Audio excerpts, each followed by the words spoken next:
Hello friends, good morning. നമ്മുടെ Kerala T V സീരിയലിലേക്ക് എല്ലാവർക്കും സ്വാഗതം.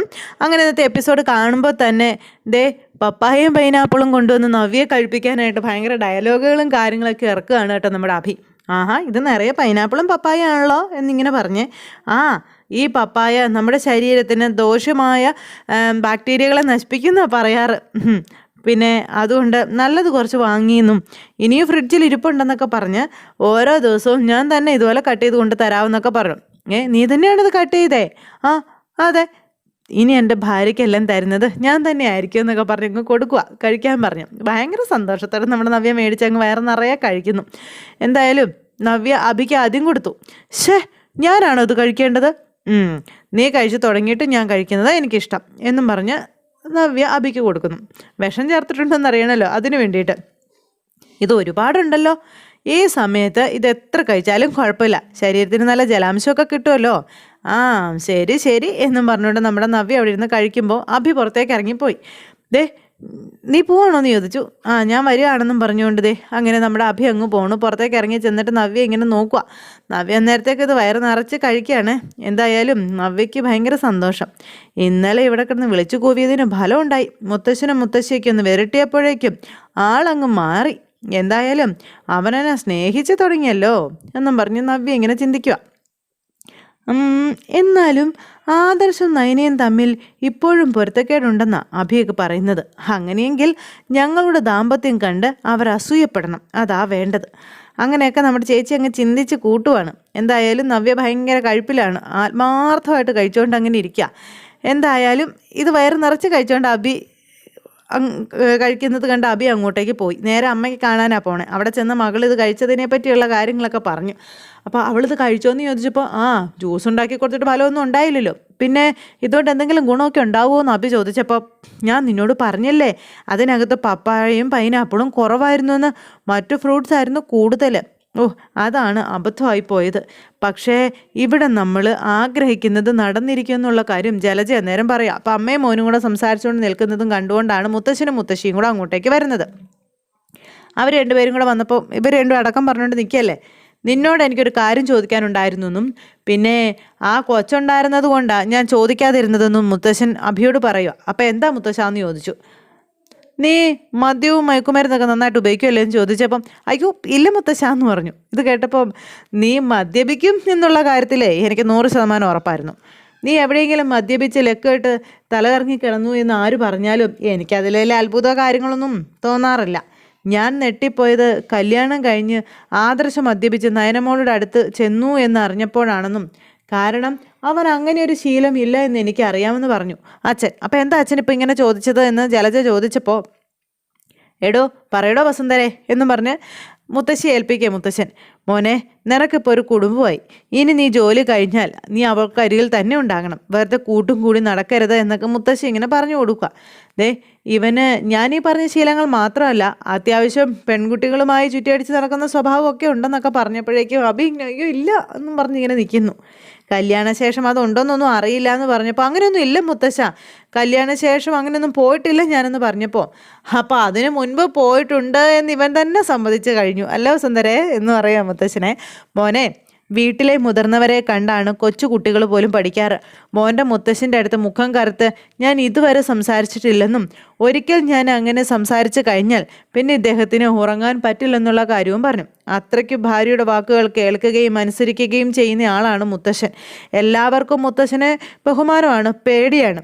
അപ്പോഴും മുത്തശ്ശൻ പേടിക്കുന്നത് എന്നെയാണ്. എനിക്ക് തിരിച്ച് അതിൻ്റെ ഇരട്ടി പേടിയുണ്ട്, അതറിയാമല്ലോ.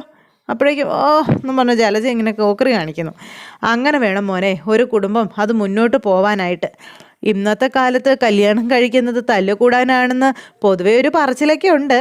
ലോകത്തെ ഏറ്റവും മോശപ്പെട്ട സ്വഭാവം തൻ്റെ ഭാര്യയ്ക്കാണെന്ന് പറയുമ്പം ഈ ലോകത്തെ ഏറ്റവും കൊള്ളാത്തത് തൻ്റെ ഭർത്താവാണെന്ന് പറയുന്ന ഭാര്യമാരും ഇവിടെ ഉണ്ടെന്നുള്ള കാര്യങ്ങളും പറഞ്ഞു. അങ്ങനെ നല്ല ജീവിതം മുന്നോട്ട് കൊണ്ടുപോകണം എന്നൊക്കെ പറഞ്ഞ് ഉപദേശിച്ചു കൊടുക്കുക.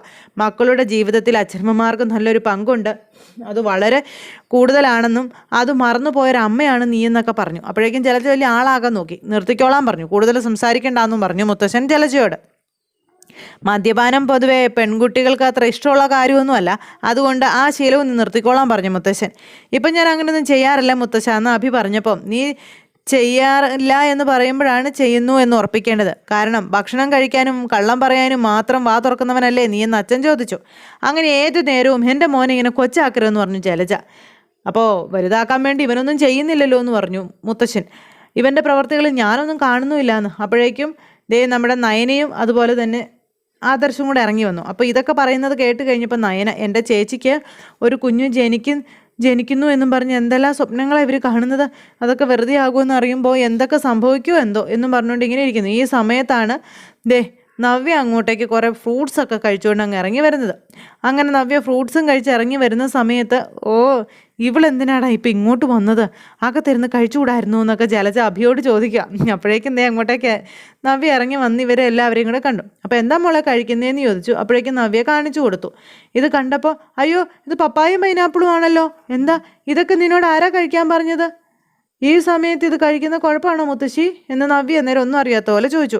അയ്യോ ഈ കൊച്ചിന് ഇതൊന്നും അറിയില്ലേ, നയനമോളെ നീ ഇതൊന്നും പറഞ്ഞു കൊടുത്തിട്ടില്ലേ മോളെ എന്നൊക്കെ ഇങ്ങനെ ചോദിച്ചപ്പം എനിക്കിത് സ്നേഹത്തോടെ അഭിയാ തന്നതെന്ന് പറഞ്ഞു. ഇത് കേട്ട് കഴിഞ്ഞപ്പോഴത്തേക്കും പെട്ടില്ലേ. അപ്പോഴേക്കും നീ എന്ത് പണിയാ അഭി കാണിക്കുന്നേ, അതെന്താ മുത്തശ്ശി, ഞാൻ മുത്തശ്ശി പറഞ്ഞതുപോലെ ഞങ്ങൾക്ക് ജനിക്കാൻ പോകുന്ന കുഞ്ഞിന് ആരോഗ്യമുണ്ടാകാൻ വേണ്ടിയിട്ടാണ് ഇതൊക്കെ കൊടുത്തത്.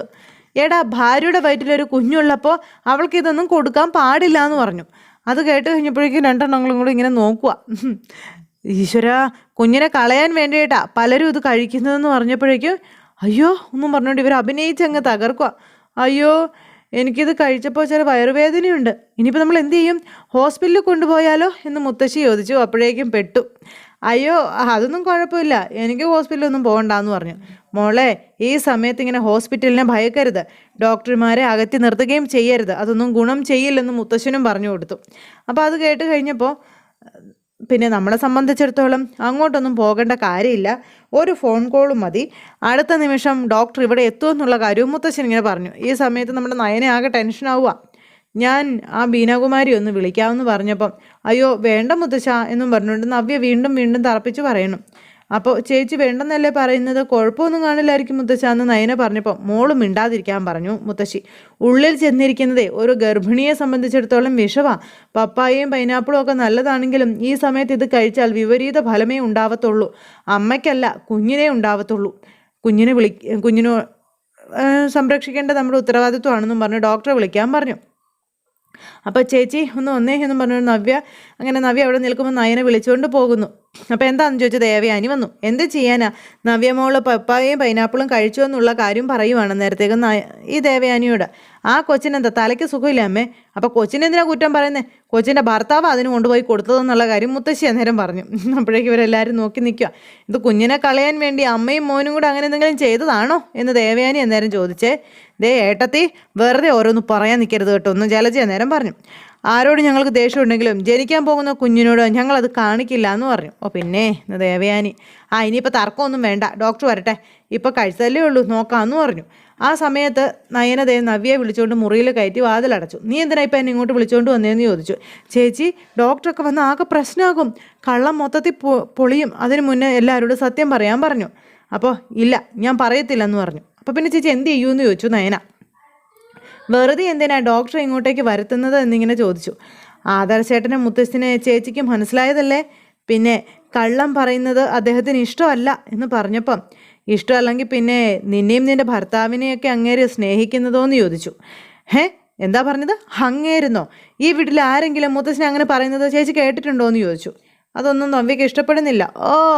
ഒരു പ്രമാണി വന്നിരിക്കുന്നു, നാട്ടുപ്രമാണിയം, മൂർത്തീസ് ജ്വല്ലറി, അയാൾ കെട്ടിപ്പടുത്തതൊന്നും അല്ലല്ലോ, പാരമ്പര്യമായിട്ട് കിട്ടിയതാ, അതിനിങ്ങനെ മഹത്വം പറയേണ്ട കാര്യമൊന്നും ഇല്ലയെന്ന് നവ്യ. അപ്പം നാവടക്കിക്കോ, കള്ളത്തിൽ മുങ്ങി നിൽക്കുക, വയറ്റിലൊരു കുഞ്ഞോ ഇല്ല, എന്നിട്ടത് തുറന്നു പറയാതെ ബാക്കിയുള്ളവരെ ശ്വാസം മുട്ടിക്കുകയാണല്ലോ.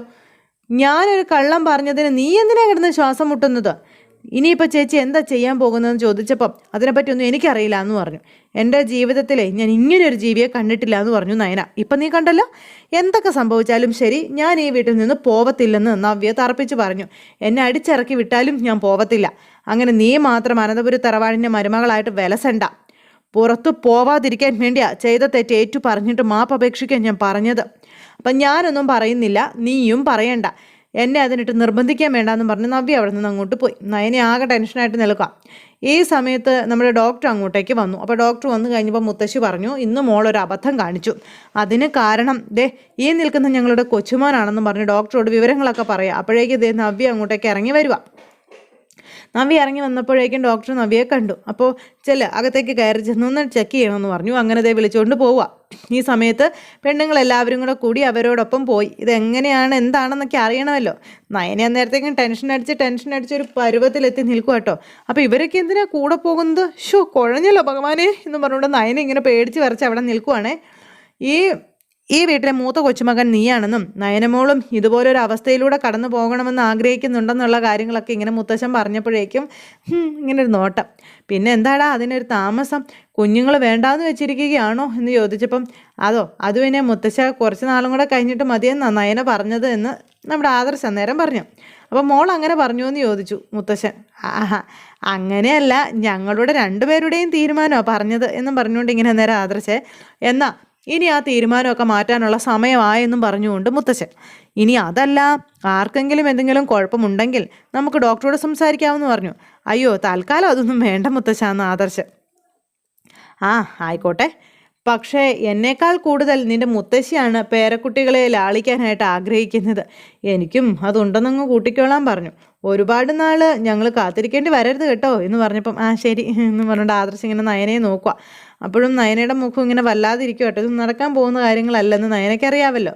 ആദർശ് വീണ്ടും നയനയെ തന്നെ നോക്കിക്കൊണ്ട് ഇങ്ങനെ നിൽക്കുന്നു, തുറച്ച് നോക്കിക്കൊണ്ട്. ഈ സമയത്ത് നയനയാണെങ്കിൽ ആകെ വെപ്രാളം കയറി ടെൻഷൻ കയറി ഭ്രാന്തായിട്ട് ഇങ്ങനെ നിൽക്കുക. അവിടെ എന്താ സംഭവിക്കുന്നതെന്ന് അറിയില്ലോ, അതുകൊണ്ട്.